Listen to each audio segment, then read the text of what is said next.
Hey there, my name is Leanne Vogel. I'm the best-selling author of The Keto Diet, The Keto Diet Cookbook, and Keto for Women, and you are watching the Keto Diet Podcast. This is episode 323, and today we're talking about ketone measuring. From your urine to your blood to your breath, the benefits and drawbacks of each, which one you should choose, why breath is now like at the forefront of really understanding how you are breaking down fat and your metabolic health overall. Now, in today's episode, we do talk about CGM monitoring through a tool that I love and use and love, did I say love, called Levels. I'm going to include links down below so you can check that out and really understand how that works if you're new to that whole process. So try to think of ketone monitoring as monitoring your fasted state and glucose monitoring as monitoring your fed state. Now, the two do both, and it's really nice to have both so that you can really understand your metabolic health. So I want to thank our two sponsors today. The first is LMNT. They make my personal favorite. In fact, I have it in this hotel cup, electrolytes. They are super salty and so good. You can find out details down below. And then also super fat.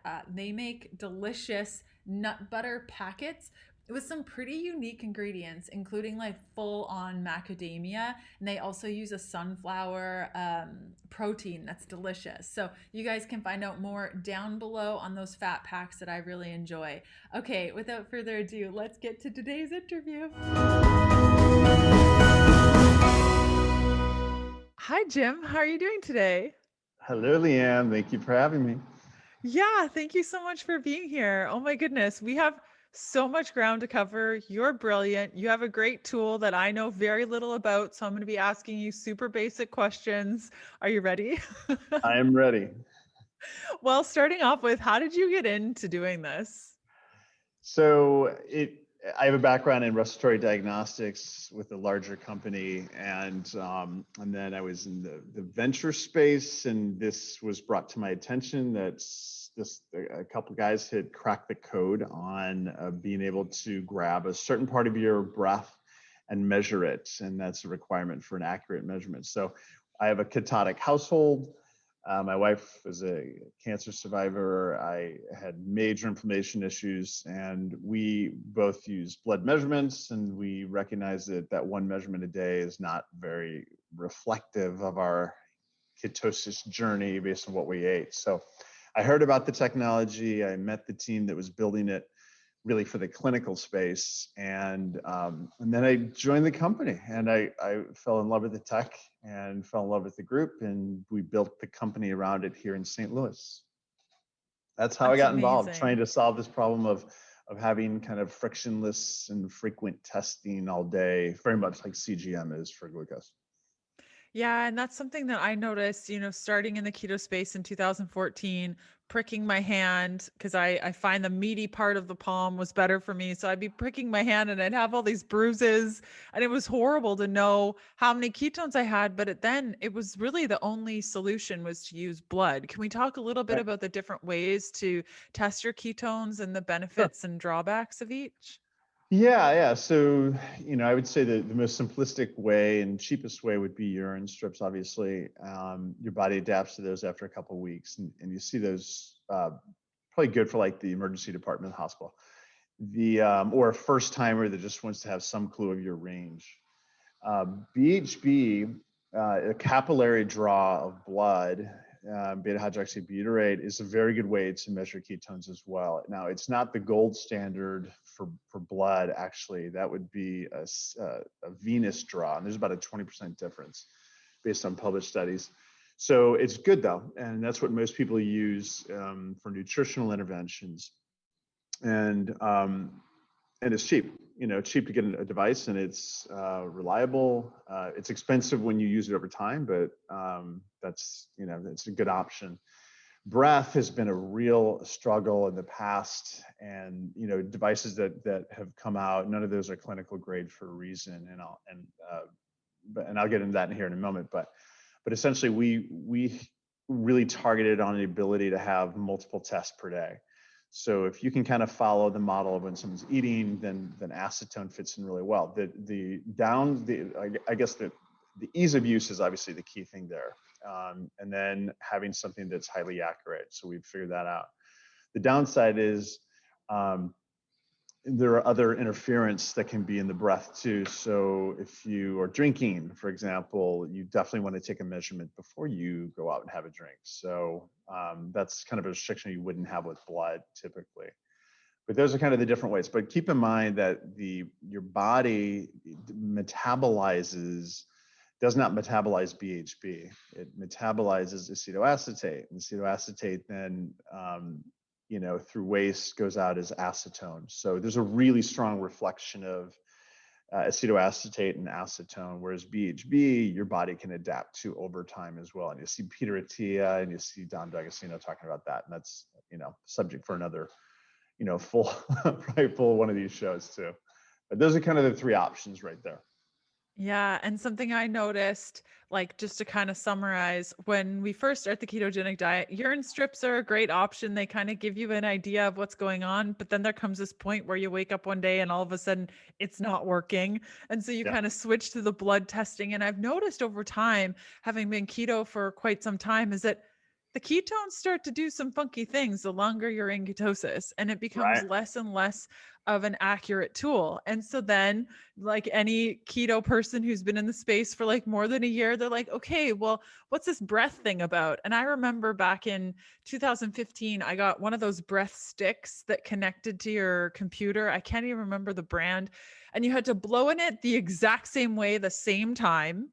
Yes. And it could go from yellow to red to 3 dots to 4 dots. And you could never get an accurate reading. It was always different. Even if you tried to breathe the same both times, it would give you 3 yellow dots one time and 6 red the next time. And it was so inaccurate. Can we talk a little bit about that and the issues with breath? Sure.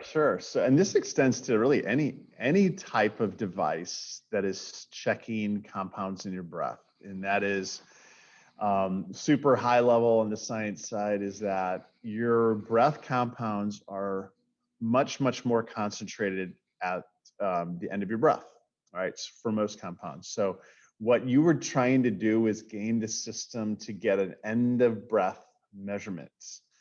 And our patent actually is that we only take that end of breath measurement. So it's kind of like that cup of coffee that sits around for 3 days. At the bottom of that is almost like tar. You want that tar, and that's what you want to measure. And what we do is in Biosense, our device, we essentially chuck out, when you blow into it, it chucks out 95% of your breath. And we don't measure that, comes out the side. And then ultimately we only measure like the last 3 or 4%. So that's that kind of really highly concentrated part. And you do it through a microphone. There's a microphone built into the device. There's a pump, and it pulls that end of breath sample that's interchanged with your alveolar basically. And that's it. That's what we measure. We biosense just the best part. And if you exclude everything else, then you're set. And that's our patent. Sounds awesome. As opposed to me Leanne, trying to do it myself. Well, Leanne, what you'll see is that if you don't have that, you probably would somebody could just buy a device. And if it gives you just a range, that's because they, generally means you can't be accurate. So, hey, we'll give 4 or 5 ranges, like a CO2 product or other, inexpensive keto or acetone products. That's one way around it, just be very general. But you wouldn't be able to use that in any type of deep sense, like a clinical use. Mm-hmm, mm-hmm. And so why does it matter? You talked a little bit about this before, in layman's terms, that by testing how much acetone you have in your breath, it can tell you how you're metabolizing fat. Is that what you were saying? Well, yeah. So, either of the 3 ketone bodies, so be it beta-hydroxybutyrate, which is a storage one, that's what's not actually used, or acetoacetate, which is in urine, or acetone, which is a derivative of acetoacetate and is expelled through your breath. All of those are different ketones, and all of them are correlated. And so when you're going into ketosis, you can check in either one of those 3 ways. So that is your level of, ketosis in general is your level of fat oxidation. So as you transition, if you're metabolically flexible and you're transitioning from glucose as your fuel, right about 5 ACEs on our device, or 0.5 millimolar, you're used to that. That's when you're entering that low state of ketosis. And then when you get into those higher numbers on our device, like, 1 point, our 10 ACEs, like a equivalent of 1.0 millimolar, all the way up to 40, where epileptics tend to be. So you can monitor that very, very specifically. But the whole goal is like you're doing multiple measurements a day to build your curve, just like CGM is, and then you can kind of focus on that time in range, of where you want to be. So depends. We play in the chronic disease space too. So disease prevention and disease treatment, a lot of those have certain zones they're trying to get after, or and there's a lot of use cases in intermittent fasting where you want to be in autophagy, and you can now monitor that time in autophagy or an inferred autophagy. So, sky's the limit when you can start getting all day testing numbers, just like CGM does for glucose. Yeah, and I remember interviewing the levels team before I had a device, and I was like, no, this sounds kind of stupid. I'm not sure I want to try it. And then I put it on, and it's completely changed my life. Like I didn't Yeah. realize how much I needed to understand glucose on a moment by moment basis, and how much that's opened up my eating style, what I can have, what I can't have. Blackberries, I cannot eat blackberries, but I can do like oranges and beans, and it's opened up my ketogenic diet a lot more. What do you see people using the data from Biosense to do? Like, how has that adjusted their ability to, like you mentioned, fasting? What other things are people using the data to change or adjust or learn about themselves?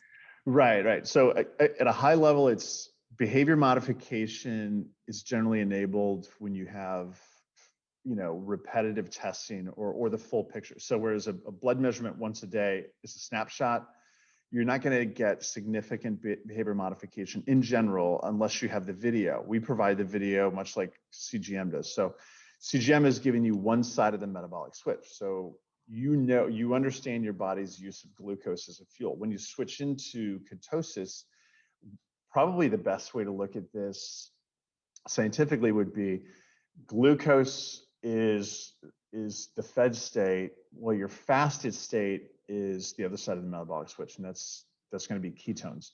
So with that knowledge, you can start to do things like, okay, that's where the damage is undone. I mean, I think we all know that is, for obesity, you can get your glucose under control. Doesn't mean you're going to lose weight. That just means you're going to stop gaining weight. So you need to understand the fat oxidation side of where damage is undone. So if that's the goal, damage undone, and for me, I have to be in ketosis for inflammation purposes. My wife is more longer term for cancer recurrence, but keep in mind, we have 13 clinical trials right now that'll start in the next 4 months for very different, from infertility, where they're trying to be in a certain zone through fasting. We have a pancreatic cancer study right now, a trial going on at Washington University next door. You see me pointing over there. We have a comparative Mediterranean diet for insulin resistance for diabetics. So there's so many use cases where ketosis is the treatment protocol, and then we support it. But they want to know all day, just like CGM is for glucose. So most of those trials do not track glucose, though. The intermittent fasting side is different. That has become the #1 dietary protocol in the United States, and it's relatively easy to do. You don't have to have a ton of knowledge except stop eating. What we're showing with Biosense in that full day video essentially is that you're probably, when I say you, I mean the majority of people, they're not actually getting the benefits that they think they're getting, let's say an 18-6 diet. So when you start to really watch the full day level of, hey, ketones are going up, how long does it take for me to actually get in that zone of what my target is? So Leanne, you may be going for, I just want to be in moderate ketosis, in a fast every single day, above 5 ACEs or 0.5 millimolar. I'm different. I want to be 24 hours in autophagy twice a month. That's my goal. Well, you want to keep checking to see when you enter that range, and you can see in our mobile app, it actually shows the precision level of your fast. Like, exactly where you are in their zone and how long you're in that zone. So I used to do 72 hours like Peter Attia does, 72-hour fast, hoping to get benefits. Now I focus on 24 hours in autophagy, and it's an inferred number at about 15 ACEs, are moderate to deep ketosis. So it's the time in the zone as opposed to the length of a fast. And it's a different way of looking about it, but it's the time in your damage undone. And there just hasn't been a way to enable that until now. Right, because we all just do 18 hours every day and hope that it works, but there's no way to really know if it does. until now you actually know when you click over to this side of the metabolic switch. So you're not going to get that from CGM, obviously. So want to know something kind of cool though? We did a small little study in November, and and there was time to autophagy and inferred autophagy based on my study numbers. And it's a lot longer than people think. So these were people that were low carb baselines. The average time to get any type of autophagic benefit was 29 hours. And I think if you're somebody that eats a standard American diet, you're probably, like folks at Prolon are saying, like, you don't get that until your third day. So you're entering that in probably your 48th to 60-hour time frame. So it takes a lot longer than people think. Wow, right? Yeah. Because a lot of people say like max 24 hours and you've had a deep autophagy fast and you're good to go. But Right. It's we don't want to disappoint people, but that's the reality of it. Is now and then you can say maybe I need to do 36 hours, or maybe whatever that is. It's to get to that level and be in that for X amount of time.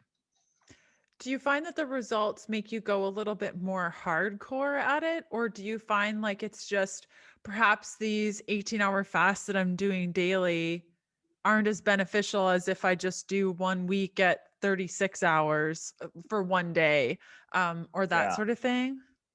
Yeah, well, it depends on your baseline, but I think that if you've got a pretty good baseline like you would, Leanne, then it would be there's benefits both ways, obviously. But if you're trying to get to a deeper level, especially like cell regeneration, a lot of women look for that cell regeneration to look younger and things like that. You're probably going to be better off doing a once a month deeper, 3-day, whatever it takes to be like 24 hours above a certain level. And obviously the deeper, the better. And I get a quick anecdote on that is we did a study with Prolon here in St. Louis, and I saw the subjects before and after. That's just 5 days. And, I know a lot of people like make their own Prolon and things like that.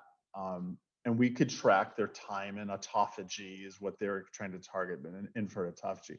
The one woman that had the lowest BMI, I just remember the before and after pictures. She was really deep into autophagy for the 5 days. And she must have like shaved off 7 years. I kid you not, 7 years from her face. And it was like, I didn't even recognize her.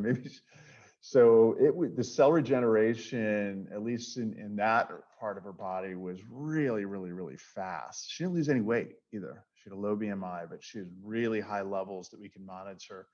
And she was in the high levels of autophagy the entire, 4 to 5 days, which no one would be able to monitor before.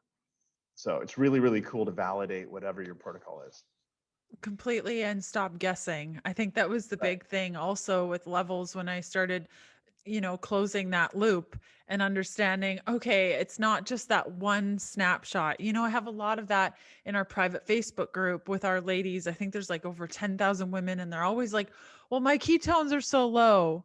What did I do wrong? And it's like, there's just one number. We need more information. Like there's so much happening. And I think that's the benefit that I've seen with the glucose monitoring. It sounds like this is the other piece to it, like you said, you have the continuous glucose monitor for while you're eating and how you're reacting to those foods, or Right. when you're not eating, what your glucose is doing.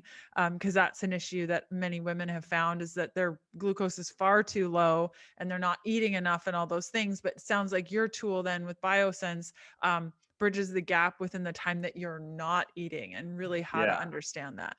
Well, yeah, and a little bit of both, because you want to know what are, if Mm. this restorative state, which is typically a fasted state, or which could also mean caloric restriction, um, we're trying to show you what exact foods kick you out of that. So, we integrate with Chronometer, Carb Manager. You're tracking all your macros. You can then overlay your ketones to that, in those apps if you want to, or use our app. But you're right. It's the other side of the story. It's the restorative part. And if restoration, which includes weight loss, if that is important, then this is the biomarker that's tied to that. Glucose is tied to the fed state. So combining those is a really good way to kind of cover your bases on that. And you want to know something also, here's another little anecdote from a clinical trial. Our clinical trial was 2 years ago.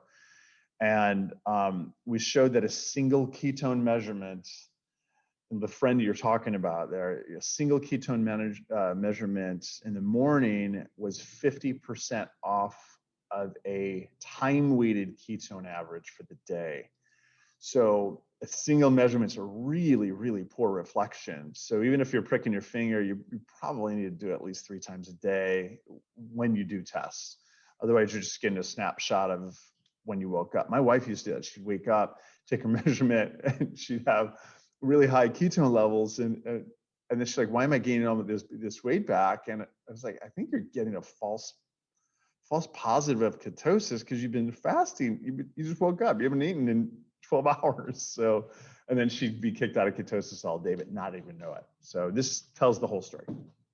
Yeah, completely. And so let's walk somebody through using your tool. And is it numbers? Do you get flashing lights? Like, how does it work from the time you use it? Can we just walk through how to use the device and what information I'm getting? Do I have to have my phone with me? Do I have to test it often? Like, let's walk Yeah, through the sure. experience.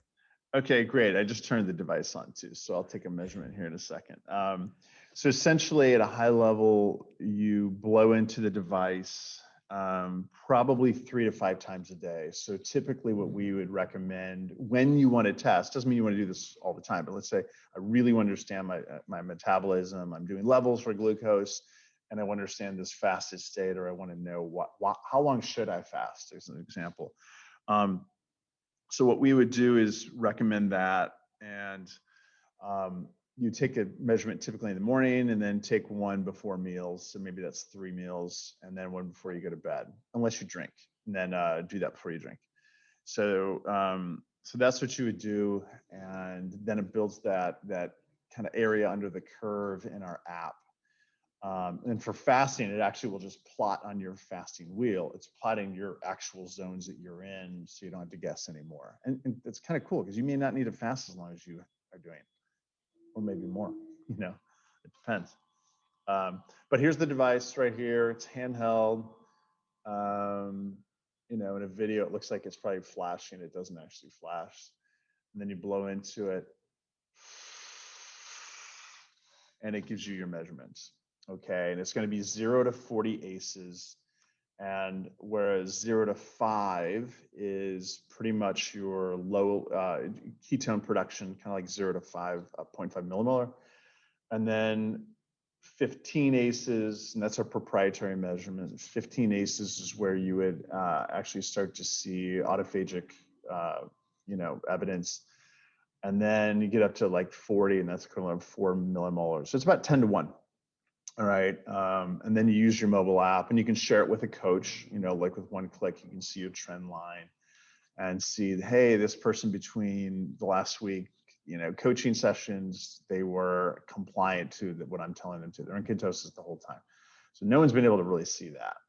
So yeah, but you can see here, I'll just show you that these little tiny holes, when you blow into it, most of your air goes up the side.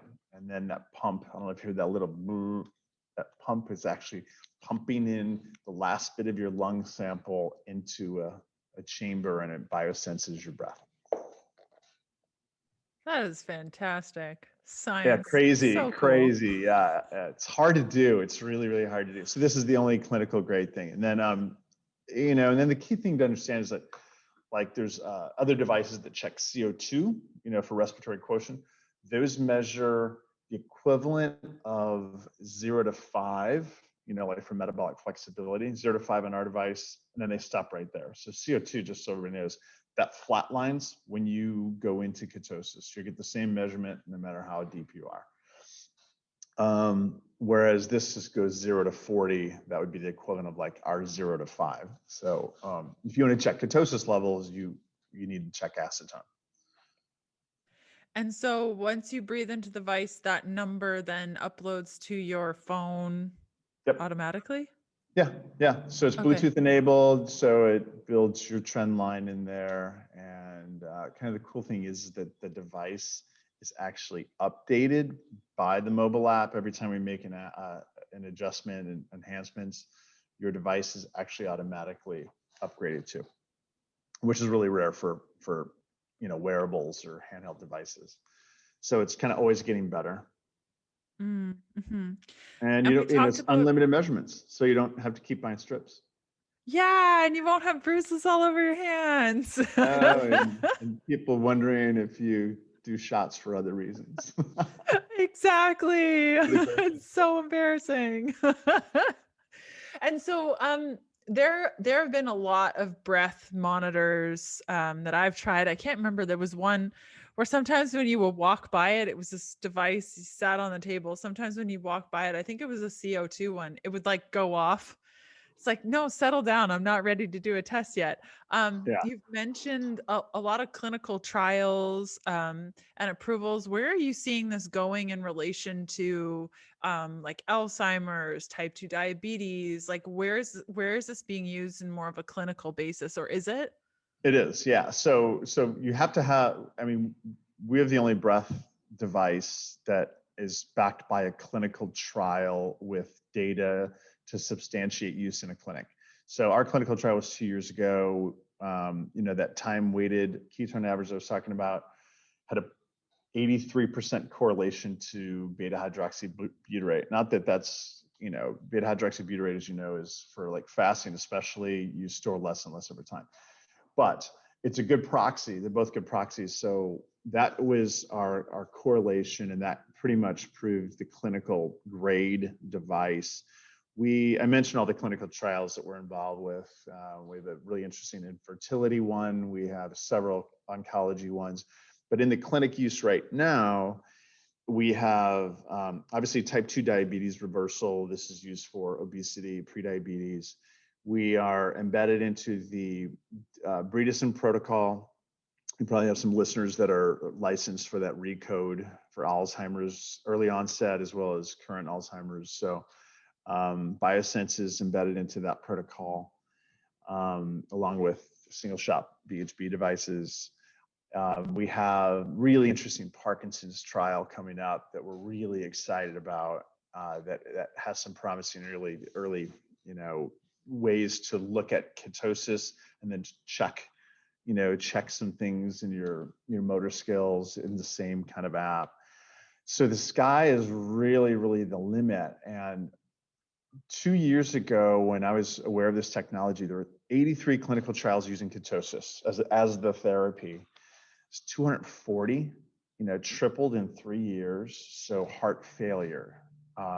Obviously, oncology is a big, big, big opportunity. Put the patient in ketosis, and then they get their radiation treatment. Their chemo, and it's more effective. But it goes on and on. There's just so many areas. Rheumatoid arthritis, diabetic retinopathy is being treated with ketosis, and so bariatric preparation. So getting patients to lose weight really fast so they can go under the knife and be covered by insurance. So there's a lot of different things. Wow, that's so fascinating. I love that. And as as more and more of these tools become available, do you see that clinicians are more aware of the ketogenic diet and its ability to help? Like I know that when I Yeah. started in keto, it was 2014. It was really hard to find a doctor that would even remotely be okay with the ketogenic diet. But, seeing tools like this and hearing the clinical trials, it gives me hope that keto's spreading more and more, and that more um, people are starting to get on board with like, hey, maybe this is actually beneficial. Yeah. Well, a couple of things. I mean, look, well, first of all, you have people like Virta. I mean, companies like Virta is doing phenomenal research in their program, and obviously they're coaching and physician heavy, but their research then can be used by community physicians. I mean, Gary Taubes is estimating 10,000 US physicians today use the ketogenic diet as therapy. So, I mean, some would say that's a huge number, some would say maybe not, and the equivalent would be maybe 1,000 in Canada, where things are pretty progressive up there in the clinical space. And then in Europe, really advanced use of intermittent fasting as a therapy for chronic disease prevention and management. So it's really, really taken off. And, when 2 years ago, we would get a call on a few different trials coming up now, because we have almost continuous monitoring of ketones. We enable studies that never would have been able to have been done. You're not going to ask a participant in a trial to poke their finger 5 times a day to see if you're adherent. But now you can. And then you have the whole other pharma side where, hey, I'm on a medication. Everybody self-reports their medication, and then you're just like an obesity medication, like maybe it's an SGLT inhibitor or something like that. Well, what if you can now monitor that? You can monitor if the patient is adherent to your medication. I mean, wow, that pharma is more interested in that than I think even the clinical community, because they don't want too much data to be responsible for.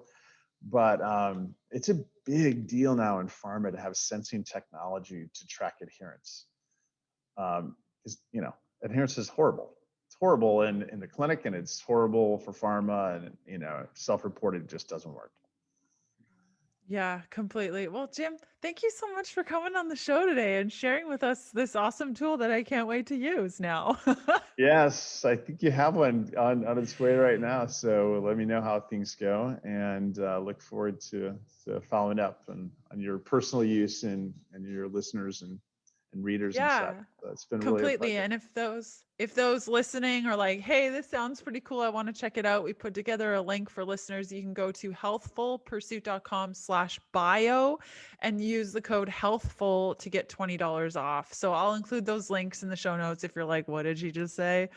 So that's available for anyone. And I'm excited to see what I learn about my body using your tool. Yeah. So thank you so much for having us, and we'll talk soon. Thanks, Leanne.